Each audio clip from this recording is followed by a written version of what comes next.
afternoon. Welcome to Trinity's fourth annual Festival of Reformation Music, Art, and History. The music has been something of a tradition, but adding visual arts and history is something new that we're trying this year. Welcome. We thank you for being a part of what we are doing. The music is from our many different talented groups led by our many different talented leaders. The visual artwork is in the foyer.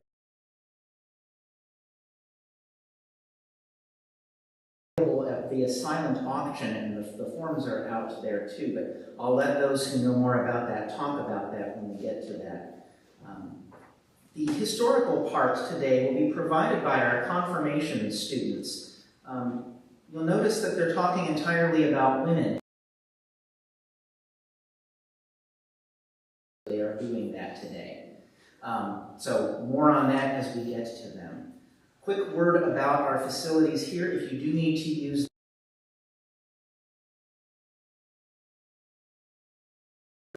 with locks on the doors. So if you do need to go, please be sure to lock the door behind you. Trust that the person who thought that the room was open when they came in is just as shocked as you are when they come in. So please lock the door, but make use of those. Use whichever one you like.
All right.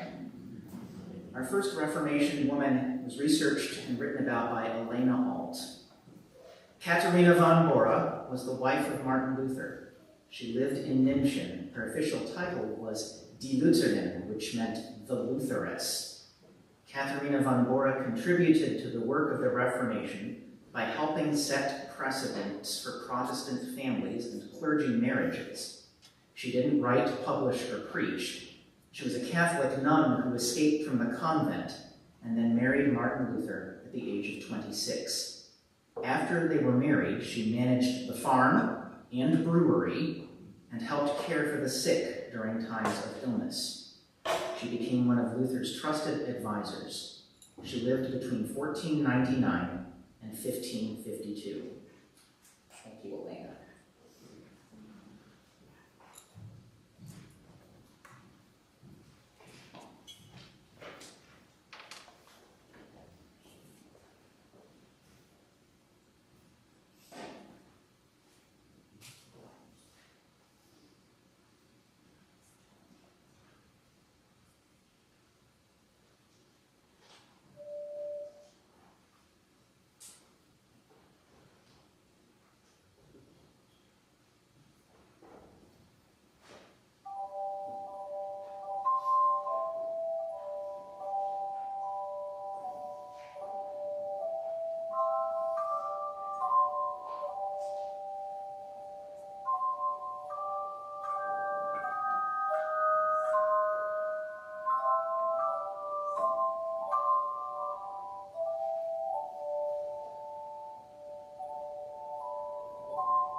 had a last-second conflict come up, so I will do my best to play the role of Maya Gowin. Argula von Grumbach was a Bavarian theologian, writer, and reformer. She lived in Bavaria, Germany.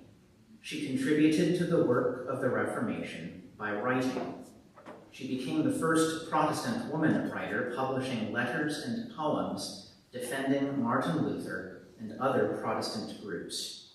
She worked in the Lutheran branch of faith.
Audrey's going to throw her voice in my direction.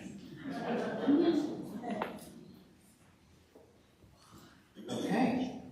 Elizabeth von Braunschweig, 1510 to 1558, was Duchess of Brunswick-Kallenberg-Göttingen. With the Hessian reformer Anton Corvinus, she was considered the Reformation princess. Together they brought the Reformation into modern-day South Lower Saxony. Her first contact with the Reformation was in 1527 at her parental court, where her mother celebrated communion under both kinds, according to Luther's teachings. In 1534, she met Martin Luther personally. She sent him things like cheese, his German Bible, and fig trees. On April 7th, 1538, she publicly accepted communion and accepted her Lutheran faith. On August 19th of 1558, she died from a broken heart. Her children then commissioned her portrait, which was erected in 1566 in the St. Gilles Chapel of St. John's Church.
Stella Parsons was unable to make it today. She was sick, but Finley Striegelmeyer is going to pinch hit reading the part that Stella wrote.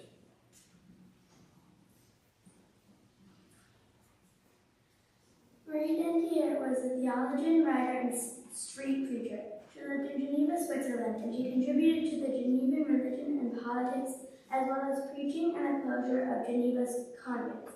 She preached for the Reformation and wrote about the Reformation. She also helped fight for women's equality. She practiced a Protestant belief.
also known as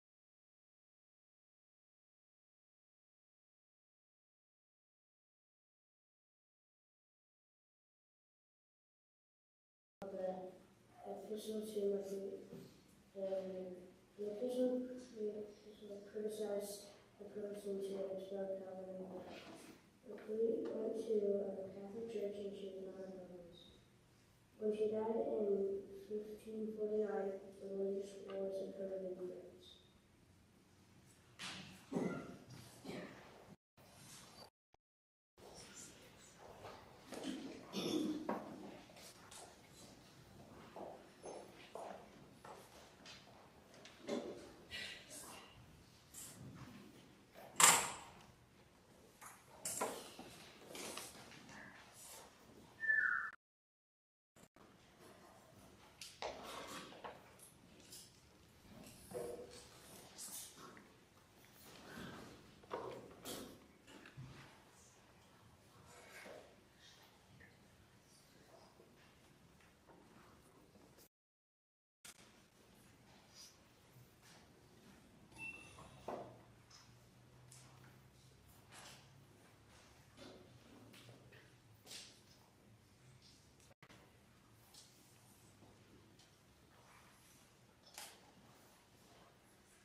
Janine Elbert, who was born in 1528 and died in 1572, was a very important figure in the French Reformation and the Reformation all around.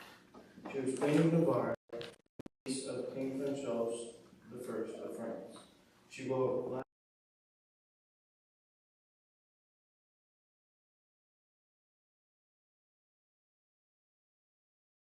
Protestants, mostly Calvinists. She basically triggered the French wars of religion. Janine de Elbert herself was a Calvinist, made so by John Calvin himself in his letters. She was a very outspoken and strong-willed woman and wrote many things for the Reformation.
Yes, I don't speak up. My directors don't want me to speak up. So I'd like to invite Matt Bird and Jane Schreiner and Patricia to come forward a little bit, speak a little bit. Glad you're here, road traveler. So anyway, we're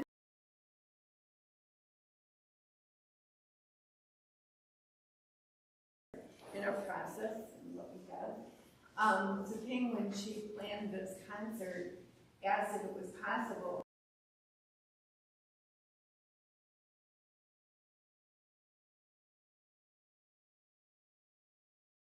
to be silent auction.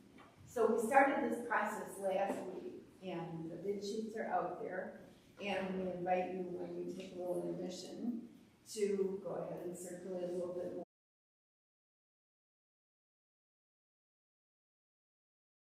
To share a little bit about the process. The work that I have out there is a result of plein air art. I paint with a group when the weather is almost always good, between April and November, once a week, and we go to different sites. And we paint for about 3 hours, and then we share each other's work and critique. And what I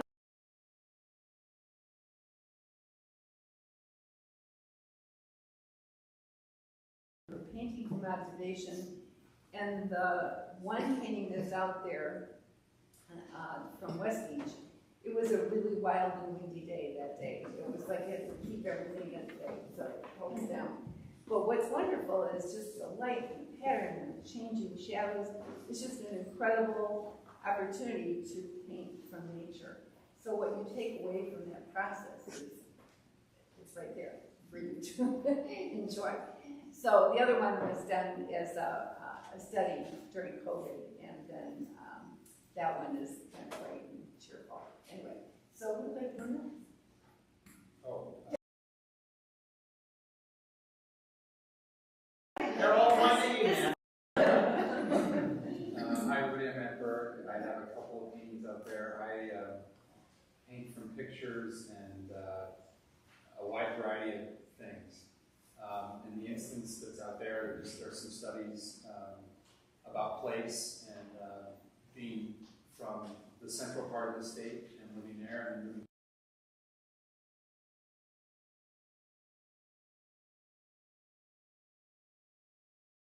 So yeah, it's very, very interesting. But so I've been trying to figure out how to, how to paint them and do studies. And so there's a couple of different paintings that represent two different processes. One's very simple, straightforward, and the other is not so much. Where I'm using, images and gestures and then layering those to get an effect and in a variety of media. So I'm all over the board. So. Okay. And Matt's also going to have an exhibition. Right? Yeah. Of the collection of paintings. Yeah. So, okay. Well, And I got all that you just she's been gone so long. I was just camping. So. The one painting I have displayed is from a lily grant I did in 2006, and I was able to go to the actual cave. Painted 25,000 years ago, and I actually got to stand right where they stood when they painted their awesome work. And I heard when I was an art teacher that that things were made like what I forget now what it's called. But anyway, Leonardo da Vinci invented this thing, but the cave painters.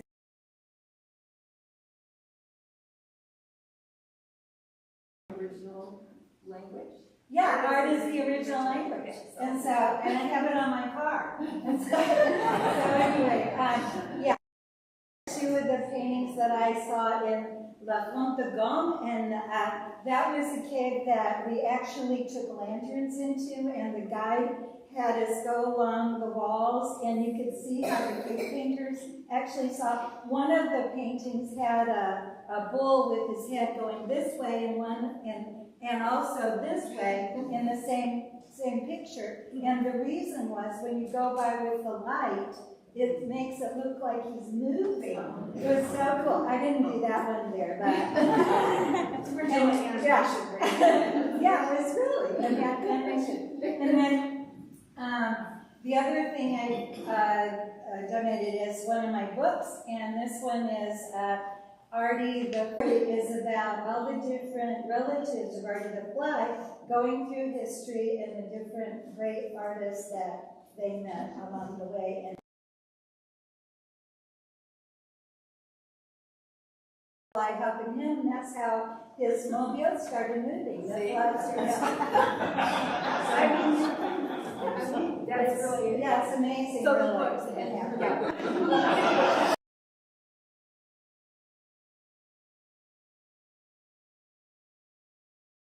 That goes to France. That's what I was working on. Okay, all right. So, Jane. Well, the three of you, I have never really studied something on the side that I would maybe study a little bit in college. I had a couple of classes. But I grew up with a pencil in my hand, and my dad, if he would buy a new shirt or anything like that, you know, the little cardboards that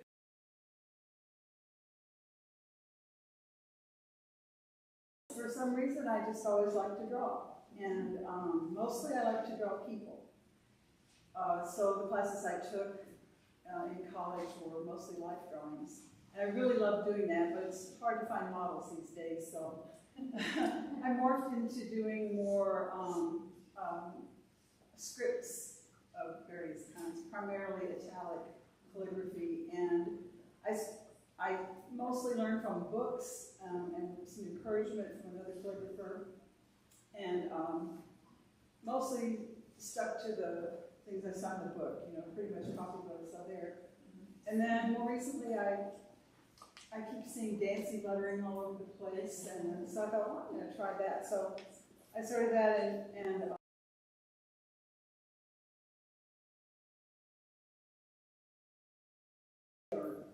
put in your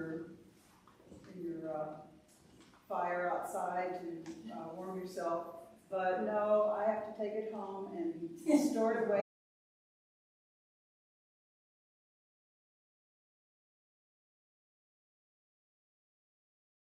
Yeah, that's what I learned.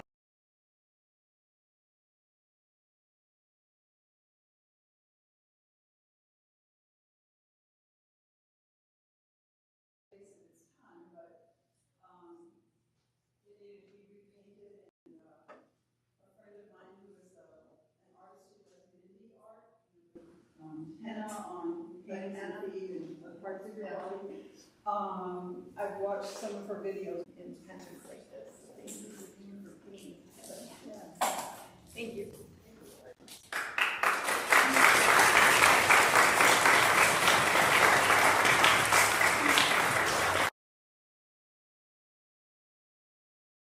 Being here and for supporting Trinity's various ministries. And the artwork is absolutely beautiful, very creative, very talented people. On the music end, we have very talented people as well. And Jeff Dover sits very quietly in the back, and his handbell group is just excellent. And with the kids, I know we're very small this year. It kind of varies with, you know, whatever. And we have three very faithful girls that are hanging in there with us, but we've got younger people sitting even out in the pew that you know, hopefully involved in the music program at the children's level very soon.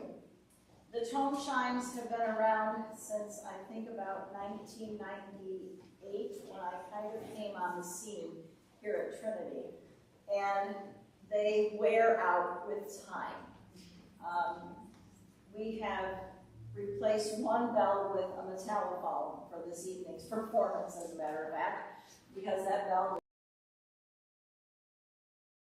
So they are not cheap. You know, we kind of hung in there for over 25 years, or about 25 years. But to give you an idea of what that range is, it's a 3-octave set that we own.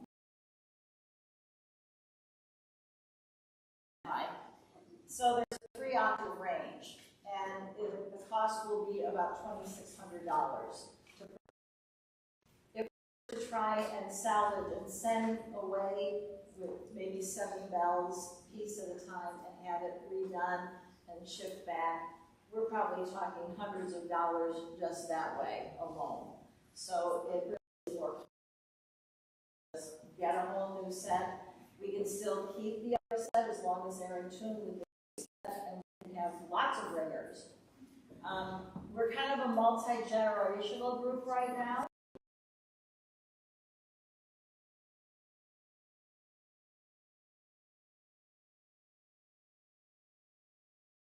To just play, maybe don't want to do the handbells with the adults, can't do a Wednesday night rehearsal with them, but would like to play along with us. We meet after church on Sunday, or actually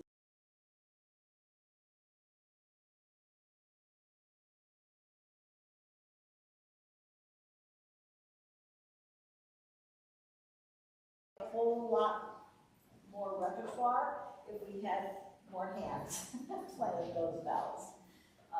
The fund for this concert in particular is going to help us pay for the new tone chimes. Money that is left over, and we hope there is some, will go to other facets of our music program here. Could be the adult hand choir, music for love to do that kind of thing. So thank you. Enjoy the auction, and that's all I have to say. Thanks. So how long is brief? It says there's a brief intermission. 2 minutes? 3 minutes? 2 minutes. 3 minutes. You have 180 seconds.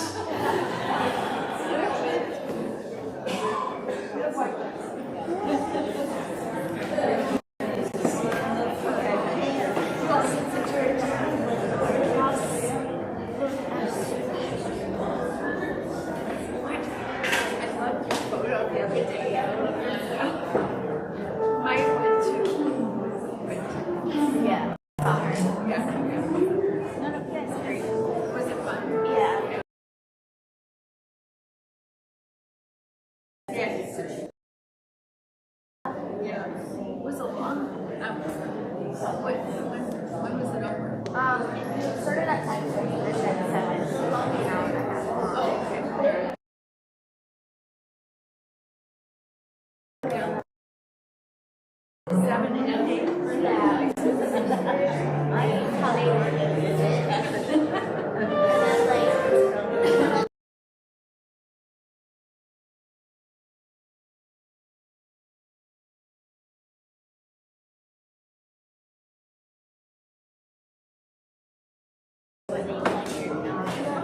Right.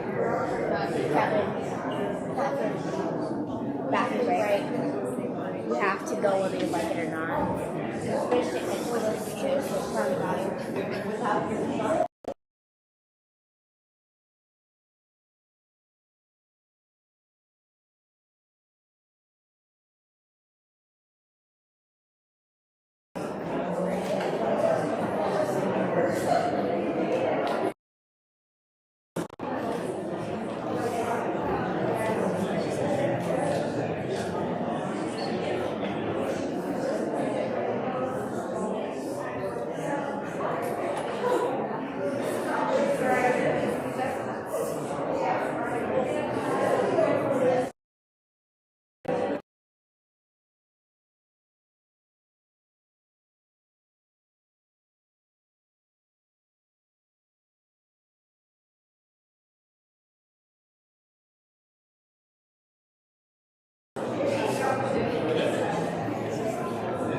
Sands was born in Blois, France, On October 25th, 1510, King Louis XII of France and Anne the Duchess of Brittany. When she turned 18, Renee moved to Ferrara, Italy, and married Duke Ercole. Together they had 5 kids. But throughout her life, Renee was often confused and frustrated by faith. Renee studied Calvinism, but during the Reformation, Renee's hospitality and generosity were notable. She had close ties with authors, so Renee printed Bibles and made a library full of them. Sadly, Renee passed away in 1574, but her life will never be forgotten.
Rada was someone who showed her true appreciation of her culture to support the Reformation.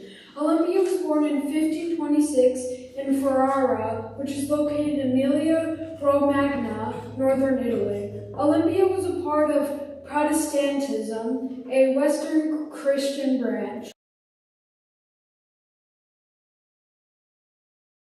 She contributed by supporting Protestantism in Italy.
It's impossible in any single telling to tell the entire history of something. Every story omits something. Every story of the Reformation omits women. And the ones that don't usually have a page that says something along the lines of, "We grudgingly admit some women were around at the time."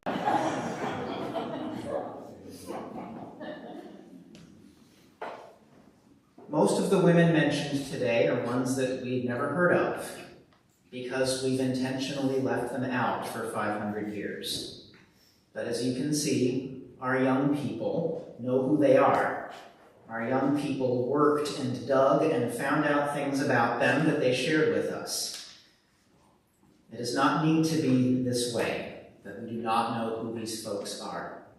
I thank our young people for sharing their stories about women in the Reformation. This is only 8 that we were able to share with you today.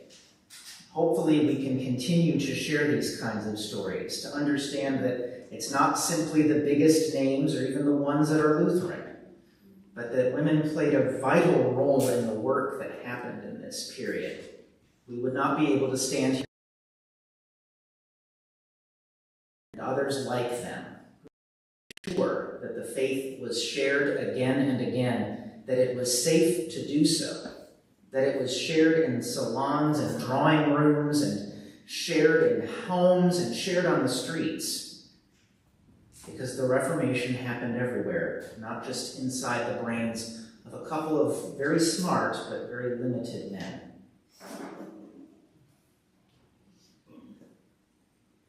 We're not done. We're not done with our concert. But I won't be addressing you again afterwards, so thank you all for being here with us. Thank you for participating in this. Thank you to our artists, our bell ringers, our tone shine ringers, our instrumentalists, our singers, our directors. Many, many thanks to Jeff Dobler, Chang Wong, and Tzu Ping especially for not just being our minister of music, not just making so many things happen, but having the idea, I don't want to just do music this time. This would not be what it is without you, Tzu Ping, so thank you very, very much.